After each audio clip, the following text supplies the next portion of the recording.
Hello बच्चों, let's say the given question. The question says a 100-meter long train moving with constant speed of 90 km per hour crosses a tunnel of 300-meter long. The time taken by the train to cross the tunnel completely is option A 16 second, option B 8 second, option C 4 second, option D 2 second. So इस question का जो key concept we need to understand is the concept of speed या फिर average speed भी हम इसको बोल सकते हैं. तो speed basically for this case we defined it as to be the distance traveled upon the time it takes, right? So simply हम इसको इस तरीके से define कर सकते हैं speed को. Now using this we'll answer the question given. So let's suppose हमारे पास एक टनल है. टनल लेट से वो यहाँ से स्टार्ट हो रहा है, कुछ इस तरीके से टनल है हमारे पास, ठीक है ना. ये टनल है, इसमें से ट्रेन पास हो रही है यहाँ से इस तरीके से, ठीक.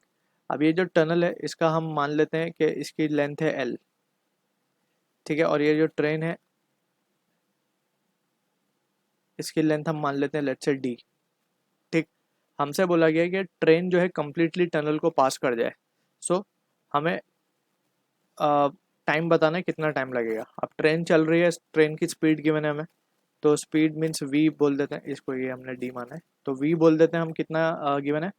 90 किलोमीटर पर आवर. सबसे पहले तो इसको कन्वर्ट करना पड़ेगा मीटर पर सेकेंड में. सो वी नो के किलोमीटर पर आवर को हमें कन्वर्ट करना है मीटर पर सेकेंड में. So just we need to multiply it with 5/18.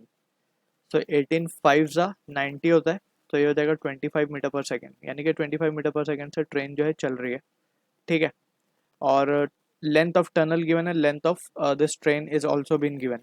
यानी कि ट्रेन का जब लास्ट कोच यहाँ पे आ जाएगा इस तरीके से, जब ट्रेन पूरी बाहर निकल जाएगी, the instant when it is completely outside the tunnel, so in that situation we can say कि अब हम कह सकते हैं कि जो ट्रेन है कम्प्लीटली वो बाहर निकल गई. तो अब कितना टाइम लगा, that is what the question is. तो यानी कि ट्रेन को हम देख सकते हैं ध्यान से, अगर हम देखें सो डी से लेकर एल, यानी कि टोटल ये डिस्टेंस चलना पड़ेगा टू क्रॉस द टनल, यानी डी प्लस एल.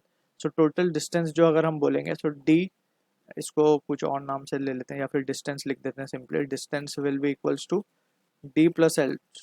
इतना डिस्टेंस उसको चलना पड़ेगा so that it will be completely out of the tunnel, ठीक है. यानी कि 100 प्लस 300 यानी कि 400 मीटर डिस्टेंस उसको चलना पड़ेगा, ठीक है.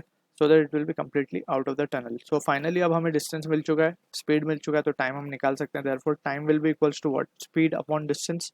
सो स्पीड है हमारे पास 25, सॉरी डिस्टेंस अपॉन स्पीड होगा ये, ठीक है ना. ये फॉर्मूले से हम देख सकते हैं डिस्टेंस अपॉन स्पीड, यानी कि 400 डिवाइड बाई 25. सो ये हो जाएगा 16 second. So this is the answer for the question जो कि मैच और ऑप्शन ए के साथ. So I hope you understood the solution. All the best.